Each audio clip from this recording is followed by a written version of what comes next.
Because I don't want it to be too loud. Hi, everyone. Wow, you guys know my name.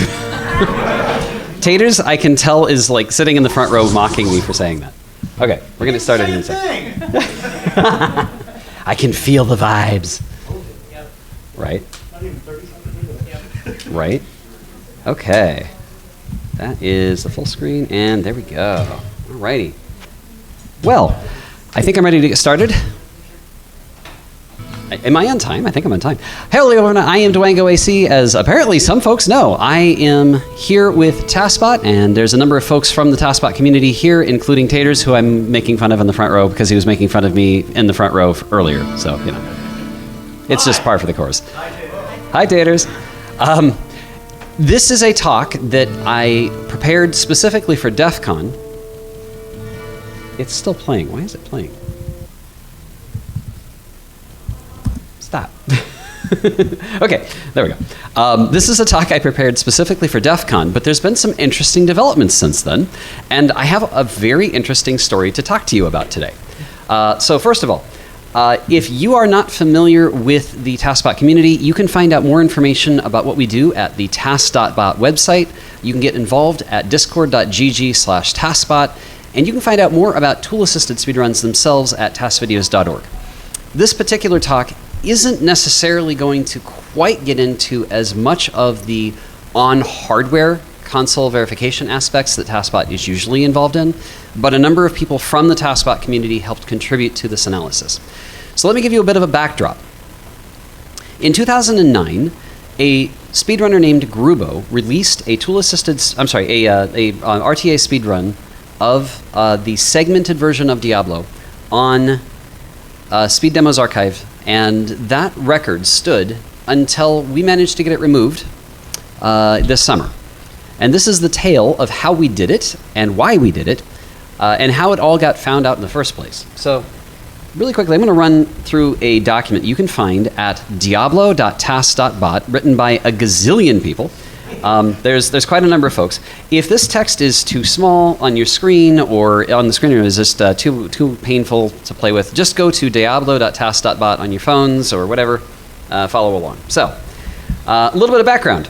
We had this game, Diablo, that was released in the 90s, and in 2009, Grubo makes this speedrun and submits it. There was only one minor problem: it was cheated. We didn't know that at the time, and the way we found out there was something suspicious going on was when we tried to make a tool-assisted speedrun. So someone named Funkmaster MP, who has been at a number of Games Done Quick events and has been one of the world record leaders for speedruns of Diablo, asked me if I could help him make a tool-assisted speedrun of the game Diablo. And I said yes. The very first thing we tried to do was reference the fastest real-time run we could find, which was Grubo's run. And the specific combination of levels that Grubo had looked really worth reproducing because it seemed very fast. He had a lot of very short levels. There was only one problem: we couldn't find a way to generate that. And when that happened, it started raising questions. I'm going to have to get a little bit. Hang on. Let me just adjust this a little bit. Hi. There we go. That's much better. Yeah, I know how to use a microphone. Sound editors, I am so sorry. Anyone doing video editing later, you're gonna have a bad time. Okay, so we started trying to make a tool-assisted speedrun. We referenced Grubo's run in that process, and we could not reproduce what we saw. So we started digging deeper and started asking questions, and what came out of that was this thesis-length document of all of the crazy things we found that were weird. And we're going to walk through them, but before I do that, I'm going to show you Grubo's run.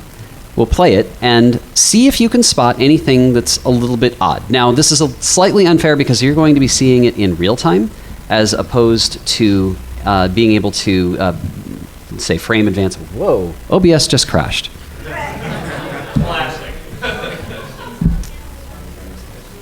This is what I get for running the Twitch enhanced beta. Yeah. Yeah. Oh yeah. No. Yeah. I'll take it. Okay. Woo. Oh, that's because my monitor is this way. Yeah, hi. Okay. Right. We're just going to do this again. Full screen. Okay. Now let's see what happens when I hit play. It crashes. All right. Old school way. So much for my fancy presentation, right? Okay. So this is Grubo's run. Let me get my mouse cursor out of the way. Hopefully it's not too loud. I'll be adjusting the volume here. So see if you can spot anything that seems unusual. Is that a good volume? Okay. All right. This is a segmented run, which means that at any point Grubo can stop the run and basically make a save and then resume it. Every time he does that, he takes a time penalty, but he can make as many segments as he likes. This particular run was done with 27 segments. So he goes straight into the dungeon. The sanctity of this place. Yeah, it's going to say that a couple times. As you'll notice, the stairs down and the stairs up are very close to one another. Now, who here, raise your hands, who here has played Diablo in at least some capacity? How often have you seen that happen? Yeah, right? So this was our first indication of, well, how did Grubo manage to get this much luck? So we wanted to figure that part out. Pay attention to his inventory and what actions he's taking here. So it's not too exciting in this part. We did pick up a ring on level 4. That'll become important later. It is hot down here. So he just picked up Naj's Puzzler.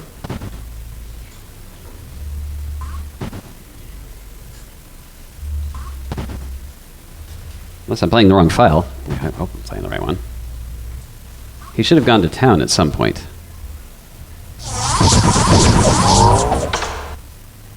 Let's see. Yeah, here we go. Yeah, okay, so that ring got dropped. Yeah, there we go. He dropped that ring on the ground. He's doing some quick changes. Now he's going to go shopping. Before he does that, he's going to duplicate Naj's Puzzler right here. Hello!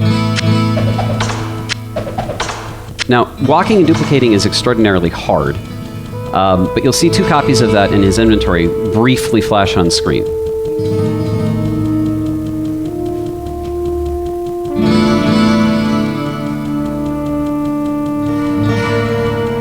This takes a bit, sorry. Walking through town is laborious. I sense a soul in search of answer. I sense a soul in search. I sense a soul in search of answers. I do not have a spell ready.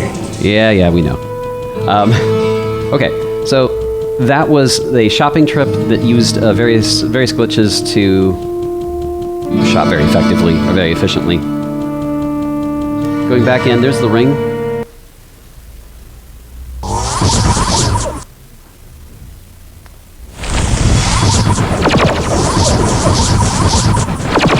Okay, so getting close to the end here. Abandon your foolish quest. See a level up right there.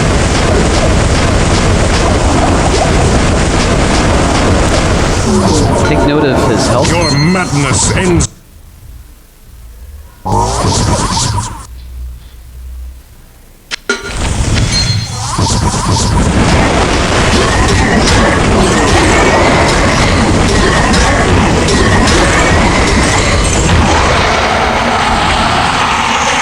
Okay, that's it.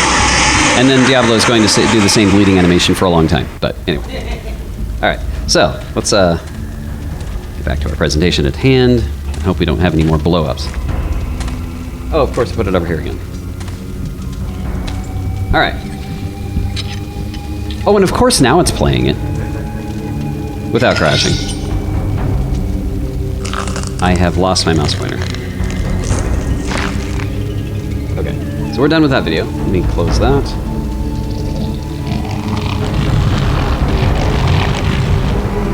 There we go. All right, so let's get the screen back up here. Full screen, and there we go. All right, now hopefully things don't break on me again. Okay, so that was Grubo's run, and it had a time of 3 minutes and 12 seconds based on SDA timing.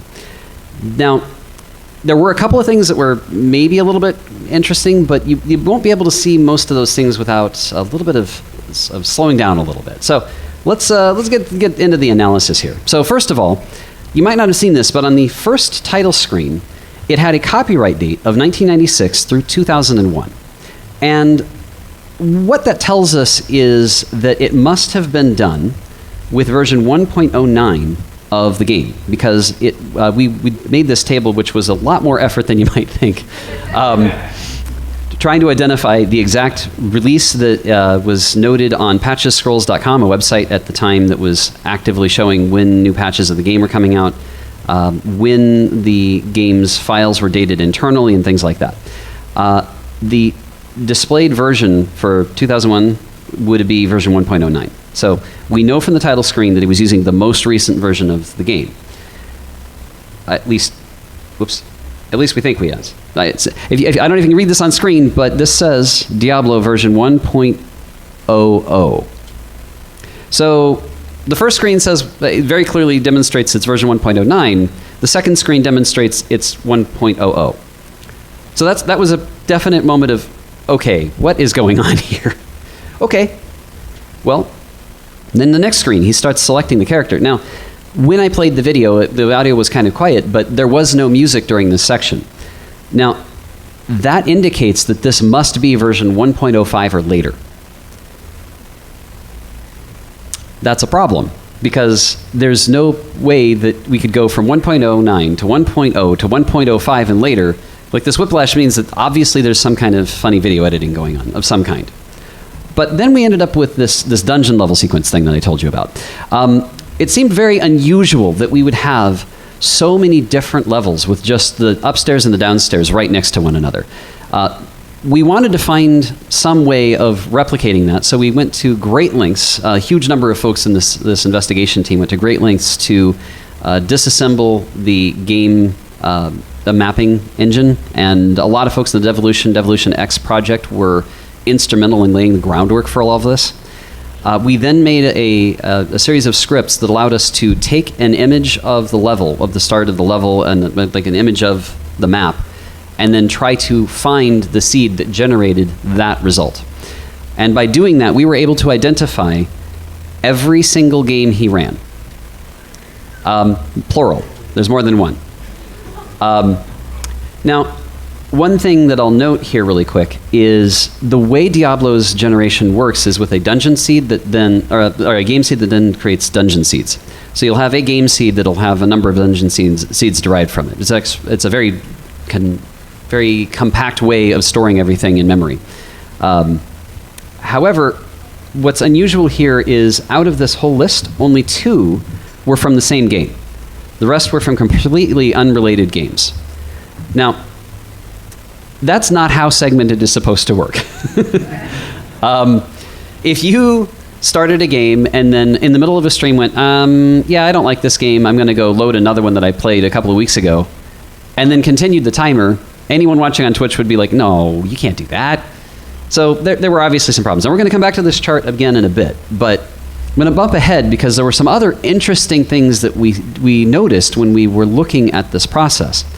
One of them is that ring I mentioned. So I've been told that this is a sarcophagus, not a cenotaph.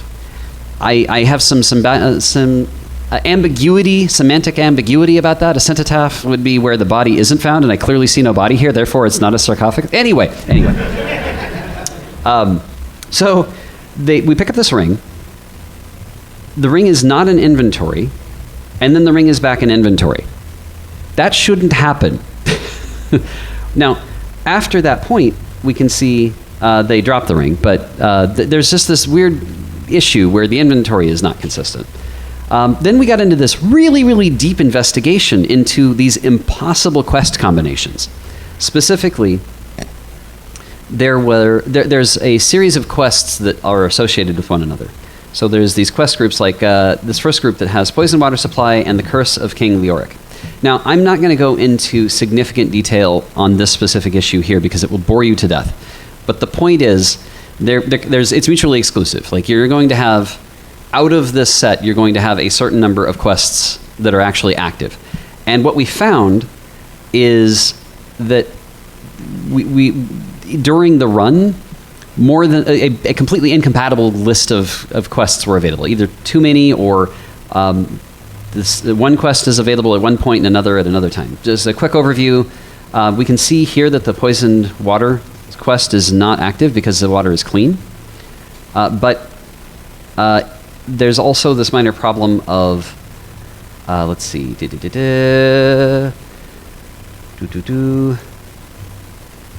this dark passage structure, which is present just like this is a world map that's showing you. We spawn right here. This is, you can see the classic stairs right next to one another. Just out of view is this room. It's the Butcher's Red Room.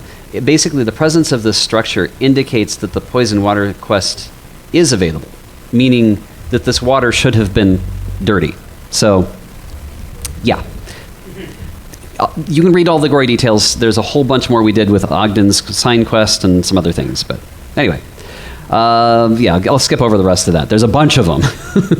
So, inaccessible dungeon level. This one's fun. I'm going to spend a little bit of time on this one because it's interesting. So we have this dungeon level 9. You can see this character right here that drops Naja's puzzler.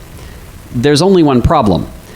There are only 2 game seeds in the entire space that have this result. And one of them is in the year 2056 and one of them is in the year 2074.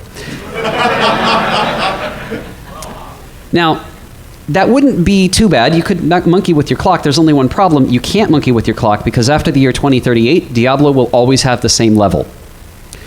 So we know from looking at this that what must have happened is some kind of modification to create this impossible result.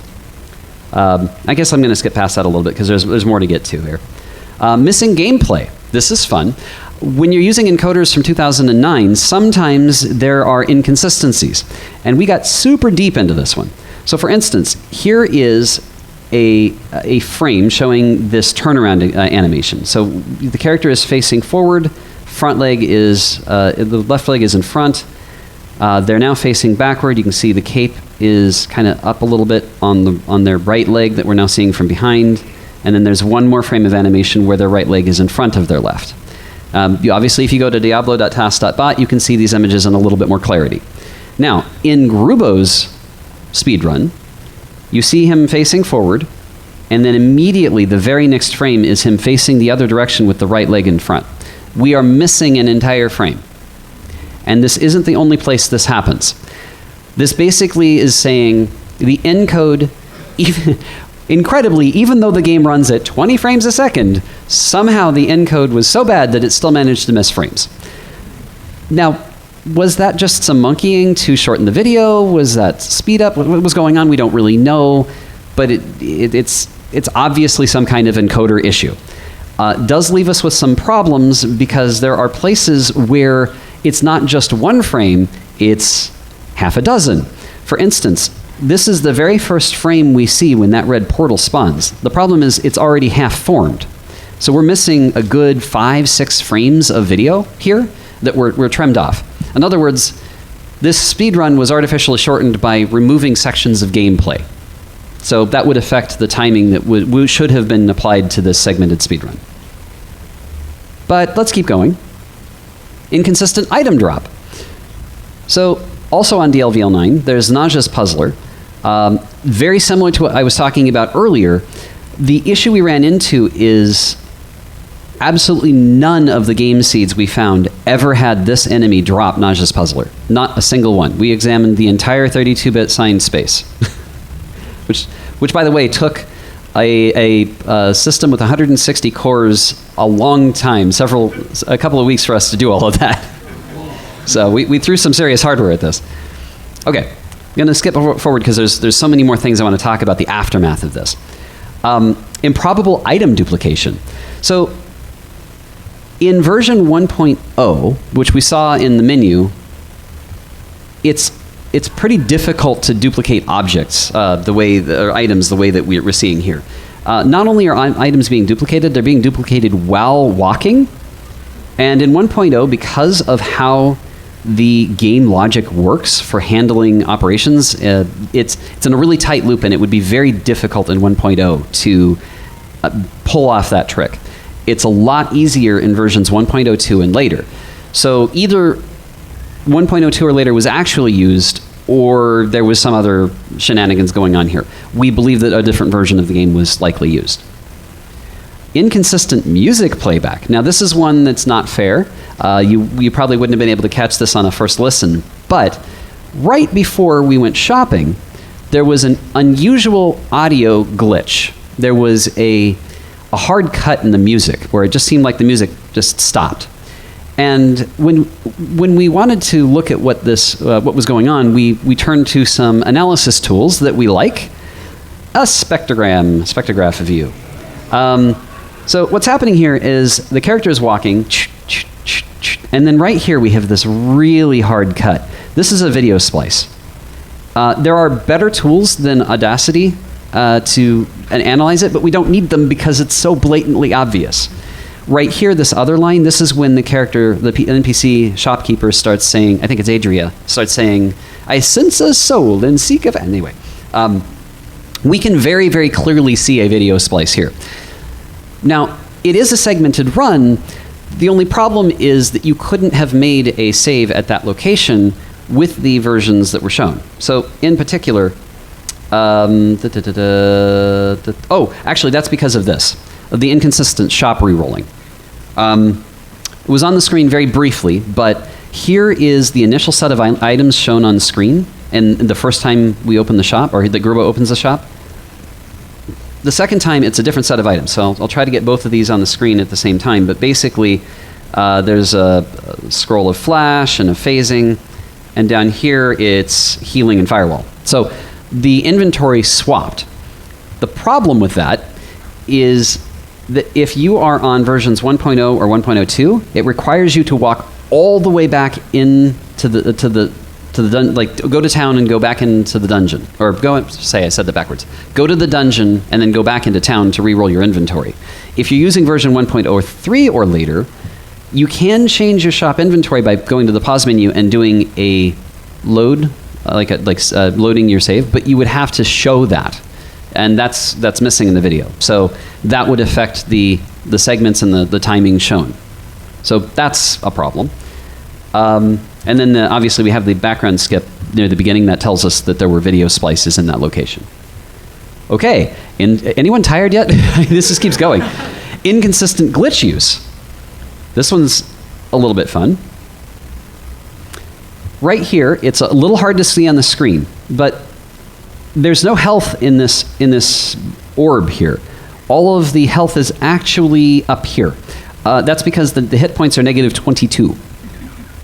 So, amazingly, Diablo handles this because it's supposed to deplete from the top, and then you'll have a little bit down at the bottom when you get low on health. Well, it overflows and it draws it at the top instead. Anyway, the negative 22 health was caused by using this negative health glitch. There's only one problem. The negative health glitch was patched out in version 1.07 and later. So again, we now have another situation where it doesn't align with some of the versions we saw on that first screen. Okay, now I'm going to pause here because this is what we had displayed and talked about at DEF CON. So if you've only seen the DEF CON talk, you've probably already heard about all of this. What I'm about to talk to you next is something that we were still investigating at the time the DEF CON talk hit. And what we found really was kind of bizarre. But before I get to that, I should say that when we presented this evidence to Grubo said, "Nuh-uh."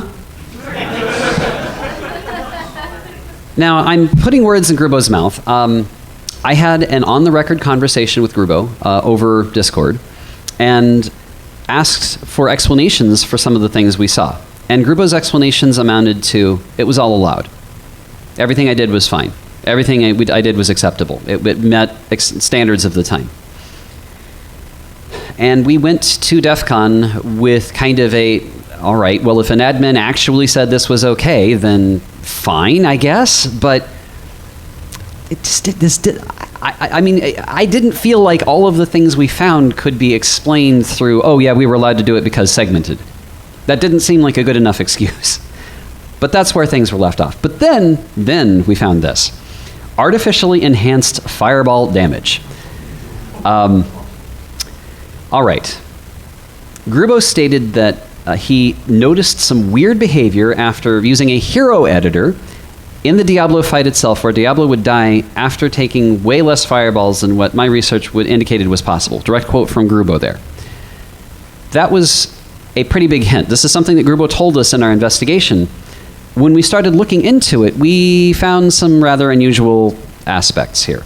So I'm going to skip down a little bit. We went to the trouble of creating a TAS character. We used TAS tools. We created a character that exactly matched Grubo's claimed specifications.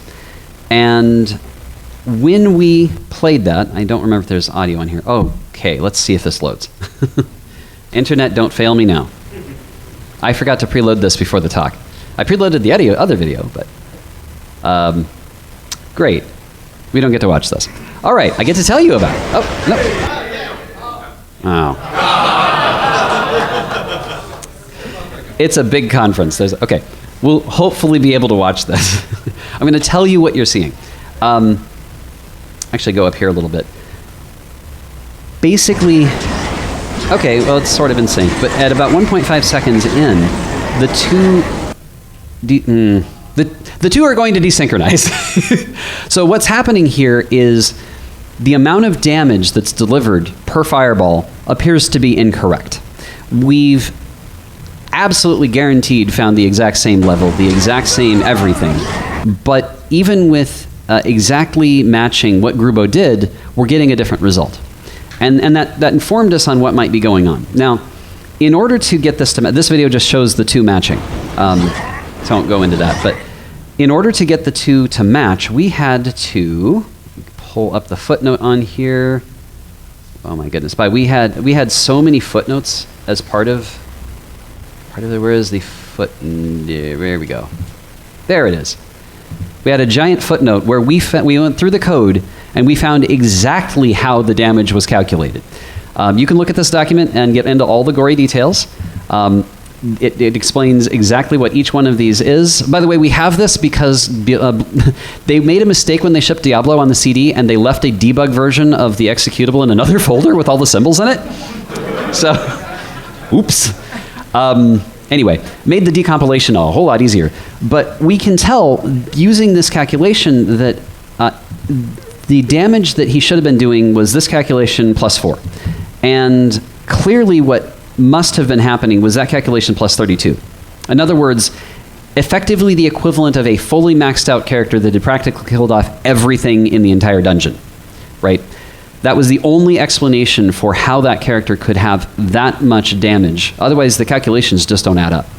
I'm going to go back up here a little bit. So there's tons and tons of information on the methods we used to generate those map seeds and whatnot. So there was the aftermath, the conclusion, the punchline of this story. And I'm just going to read this because I'm probably going to be able to do a better job of using past me instead of current me. You know, sleep-deprived con me.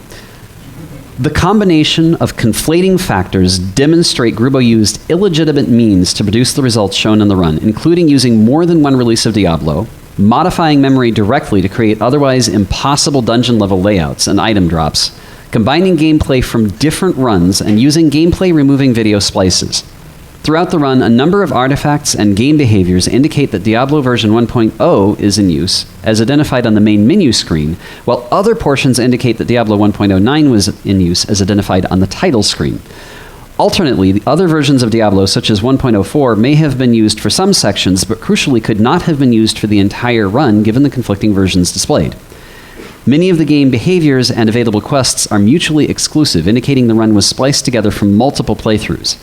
Similarly, the game seed and dungeon seed combinations present, as well as damage shown in the fight against Diablo, cannot exist in legitimate play under any circumstances and indicate external modifications.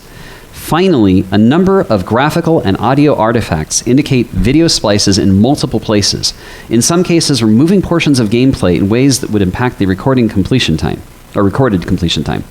Overall, the team's analysis conclusively reveals the run was not possible as Grubo described without disqualifying modifications. The run should therefore be immediately retracted from all leaderboards. Now, show of hands, was my case convincing? Okay, so just for anyone watching the video later, about 4 people raised their hands. So obviously, we put a lot of effort into this investigation to make sure that we were following a scientific process as best as we possibly could, trying to control bias as best as we could, and we presented our case to Speed Demo's archive, and the response from them was to pull the run. Now, Grubo was not happy about this, obviously. Again, fell back on saying that the run was segmented and that everything should have been allowed. But ultimately, SDA did remove all of the Diablo runs from Grubo. Now, they kept the other runs from Grubo from other games, I believe, unless I'm mistaken. But they left a door open and said, if Grubo can provide something concrete to help his case, we can revert this decision. Thus far, 6 months later, there have been no new updates or no new refutations that have amounted to anything more than just a restating of the earlier opinions. So, there's one other problem, which is Guinness. Hi, Guinness Book of World Records. I am not displaying your logo, using your likeness, or making any assertion of endorsement of any kind. I personally do not plan to submit a leaderboard to your site in any capacity. Please do not sue me.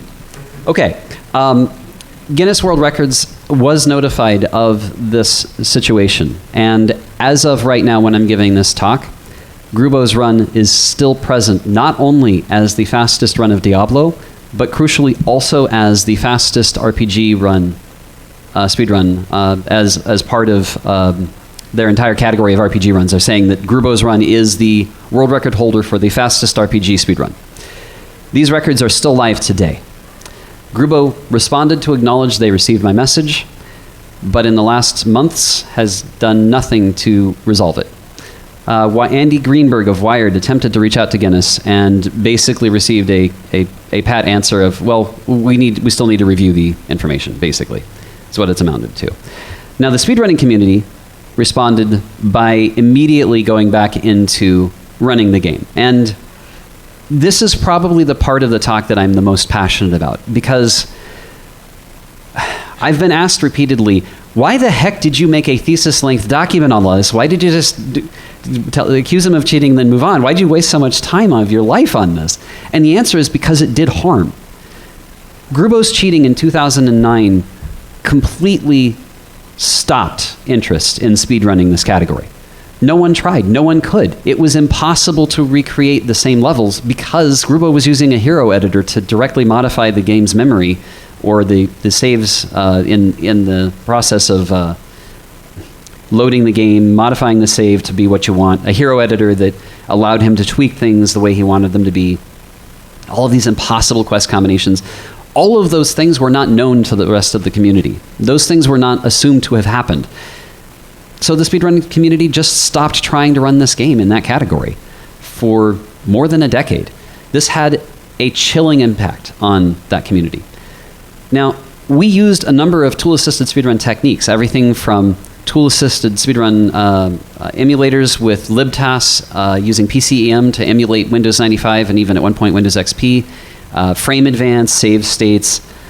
We were able to use a lot of different tools that are very similar to the types of tools that Grubo himself was using, but we used them for good instead of evil. So just pointing that out here.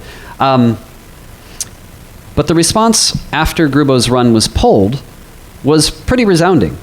A series of runs were published, and as of right now, there is a run that is 4 minutes and 36 seconds as timed by an SDA verifier using modern SDA timing, which is a little bit different than what they were doing a decade ago. So we now have interest in this category. Multiple people have been repeatedly obsoleting one another, and this is just where it stands today. So interest in Diablo speedrunning has increased significantly since the DEF CON talk took place and since Grubo's record was pulled. Additionally, if you guys are still here at MAGFest later tonight, you should come to MAGFast, where I will be showing off a tool-assisted speedrun of Diablo. So, we completed it, submitted it, it was accepted. It is now on TASVideos and won PC TAS of the Year for last year on TASVideos. So I'm super happy about that.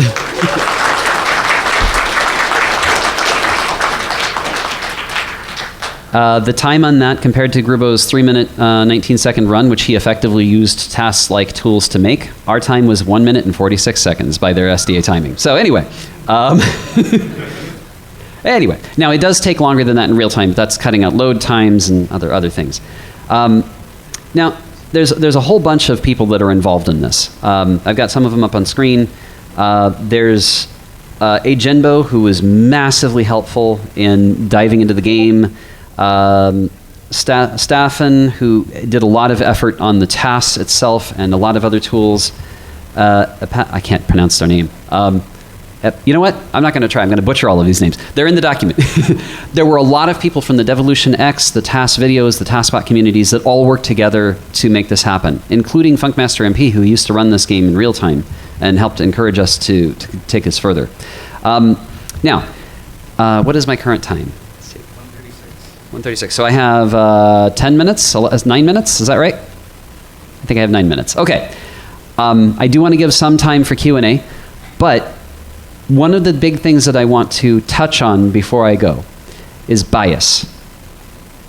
Why was it that Grubo's run was not questioned more thoroughly? Well, Grubo had created a number of well-respected tool-assisted speedruns. I'm not tool-assisted, I keep saying TAS, RTA runs on Speed Demos Archive, and there wasn't any good reason to doubt him. In other words, there was bias of familiarity. This was a familiar character. Why would they cheat?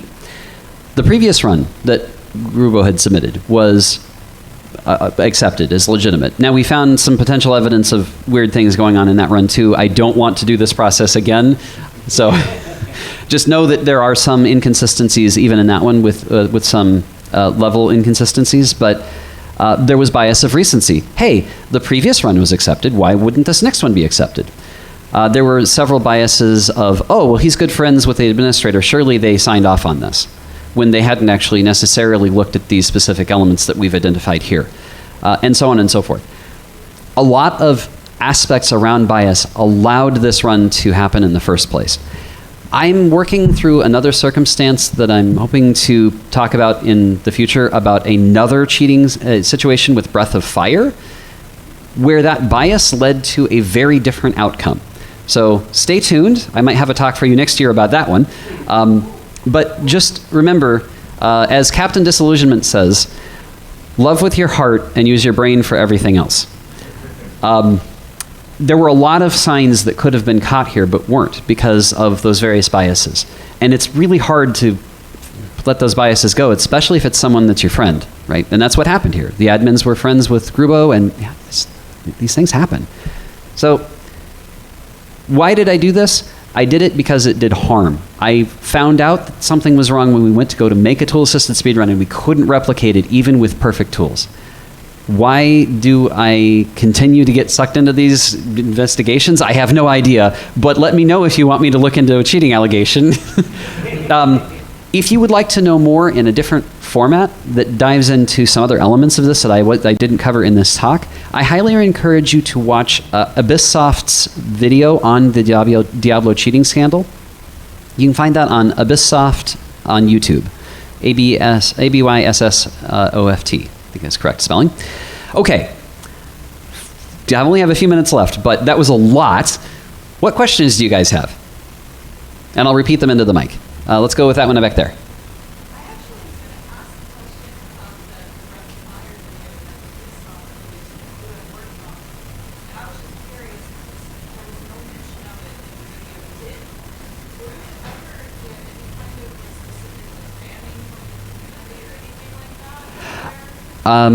I won't address that one at this talk. I'm so sorry. Partly because that is still in process. Yeah. So we'll get back to that some other time. Now, another talk. Come to next year. I'll probably present on that here. Yeah. Yeah, use the mic. Okay, Yeah. I got it. Yeah, so I was just wondering, some of the mouse movements that they were using seemed just like very vector, very straight line, or like they knew where they were going in advance.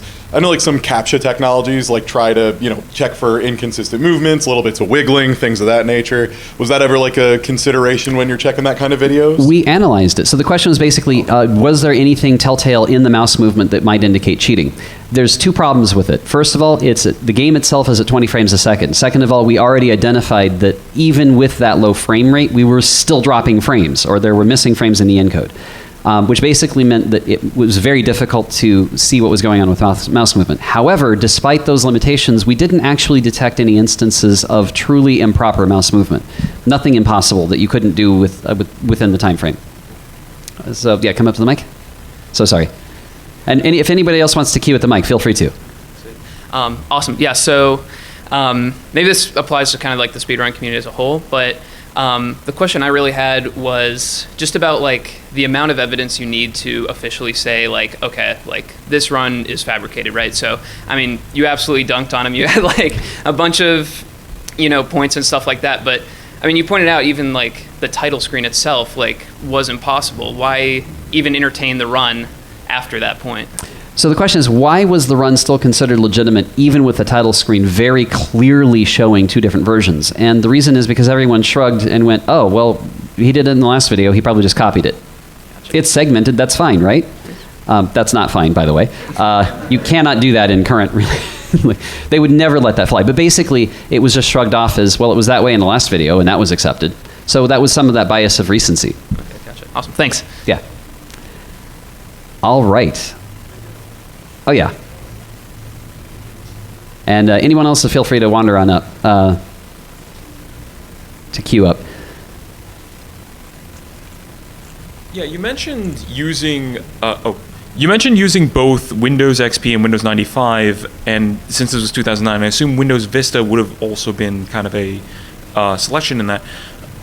How big was the difference between the different versions of Windows, how it would affect the running of the TAS? So the question is, would the different operating systems like Windows 95 versus Windows XP affect the timing? And the answer is no, because SDA timing removes load times. Oh, right. So no, wouldn't make a difference. Thank you. Hey, I was just curious about the process. So you mentioned you started off trying to recreate the run with like Tool-Assisted and whatnot. I was just interested, like, what was kind of the first sort of giveaways of like, yeah, this is probably not legit, and then how did that, I guess, other stuff get uncovered from there? Like, what got the ball rolling? Yeah, the very first thing was when we noticed that there were not any levels that we could find, or any specific game seeds. Oh, that's one thing I should really throw up here. This is one thing I said I was going to go back to. I hadn't yet. This is a perfect opportunity to... Golly, this document is freaking huge. Okay, here we go. We found every single run, and we know we found every single run because you'll note the dates are all in December of 2008. Every single one of them. This is how legitimate we knew, how we knew we legitimately had the mapping down perfectly. We scanned the entire possible, both valid and invalid dates, every possible date to see if we could find anything that was even close to what Grubo had, and we didn't find anything. The TAS run we found has a lot of levels that are short, but even then, we still have to walk a lot farther. So that was basically what triggered it, is this is not possible. So, yeah. Okay, thank you. You mentioned a possibility that because of the encoding issues, that he might have been shaving frames off the video here and there to artificially shorten his time. It's yes and no. The video length checked out, so we're not really sure what the heck happened there. I guess then the question with that is how dangerous is that as a strat to reducing to like making cheated runs? Yeah, we can check it. I mean, most games don't run at 20 frames a second, but you can usually tell. Okay. This one, it just duplicated the same frame twice. Okay. Yeah.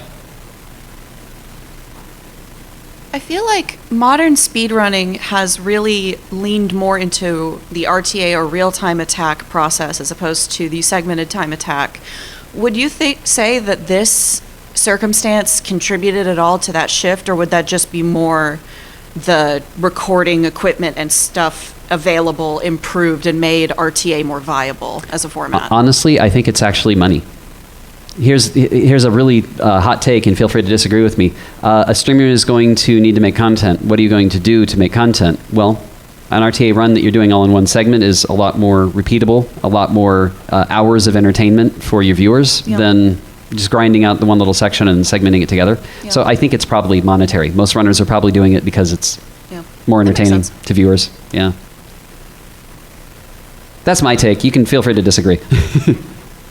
This is more of like a big picture question, but like, do you think that the depth of this particular case, how much research it required, will like either make speedrun historians go back and look at other runs from this era, or do you think it'll deter people from even going into like cataloging speedrun history moving forward just because of how intensive it is?